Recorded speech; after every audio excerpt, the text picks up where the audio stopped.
Top news executive Mark Sharman is next to give evidence in the lockdown inquiry. So why did the mainstream media in Britain and all over the world, in fact, fail so spectacularly when it came to questioning all aspects of lockdown during the COVID crisis?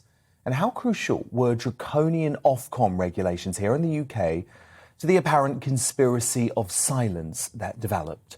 Well, one man who knows is Mark Sharman. That's because he's one of Britain's top broadcasting executives, having served as Director of Broadcasting at Sky News for 5 years, before eventually becoming the Director of Director of News at ITV. And Mark Sharman joins me now. And Mark, it's such a pleasure to have you here as part of the lockdown inquiry. I know this is quite a big deal for you to come out from behind the camera, where you've been an executive in the industry for so long. Yes. But I know you want to do it because you have been so disturbed by the coverage of many of your former colleagues, the organisations that you used to work for over the course of the pandemic. So can you just start by explaining this chilling warning that Ofcom gave near the start of the pandemic and how you think that may have impacted the coverage? I definitely think it impacted. It's not so much an Ofcom regulation, it was advice, or a warning, actually. It's like a little bulletin, wasn't it? It was a warning to basically say, do not question the official government line. Now, to be fair to them, they said you can have opposition voices on, but presenters must intervene if there's any danger of harmful or misinformation. And so did that essentially turn presenters at the BBC, Sky News, into essentially representatives of the government? Yes, I think it did. Not just on-air talent. I think that warning affected all broadcasters. Most of the major broadcasters followed it, and actually it was only the one or two little smaller ones who wouldn't have that backup power who got caught. I mean, Uckfield Community Radio was censored for putting something out. But actually, I think what it's led to, I think it's created an environment which will lead to the biggest assault on freedom of speech and democracy I've known in my lifetime. I've never seen a warning from Ofcom like that. I've never seen the broadcasters toe the line. And rather than question the government, they became cheerleaders for the government. And why, Mark? Why?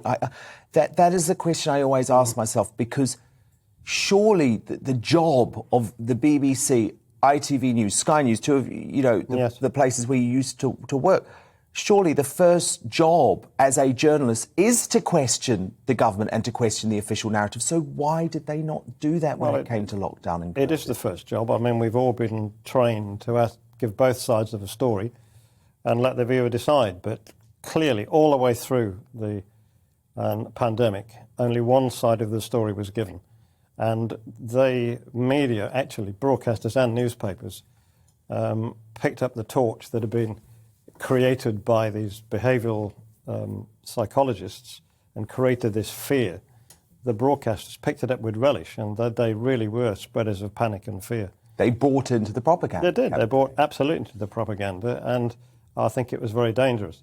But I think you have to probably look beyond Ofcom and beyond this country, because, as you said, this was a worldwide lockstep occurrence. And in parallel with media, you had big tech, new media, who were censoring everything. Well, I want to come on to big tech, actually, because they took the lead from Ofcom to begin with, at least in the UK, and the impact was absolutely chilling, because it meant someone like me who, for example, started to question very early on the theory that the COVID-19 had leaked from the lab in Wuhan, we were immediately slapped with misinformation labels.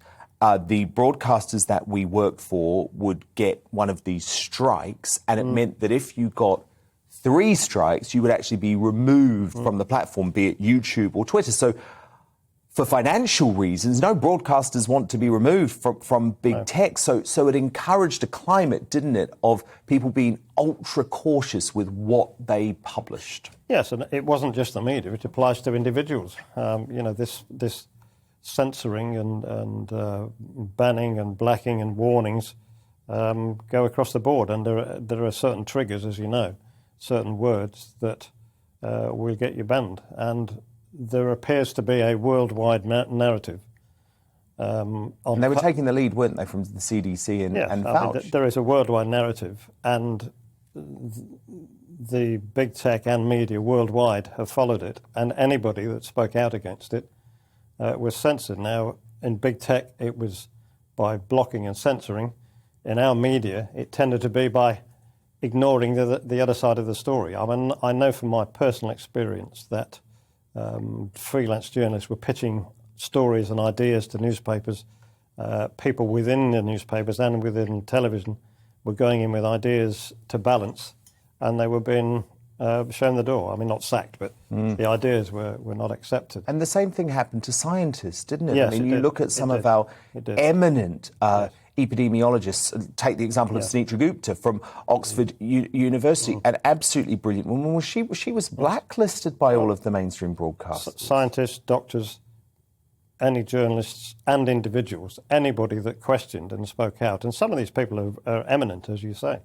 They were branded as false information, misinformation, conspiracy theorists. You know, it's so easy just to, if you disagree with you, you're a conspiracy theorist. You know, they were all.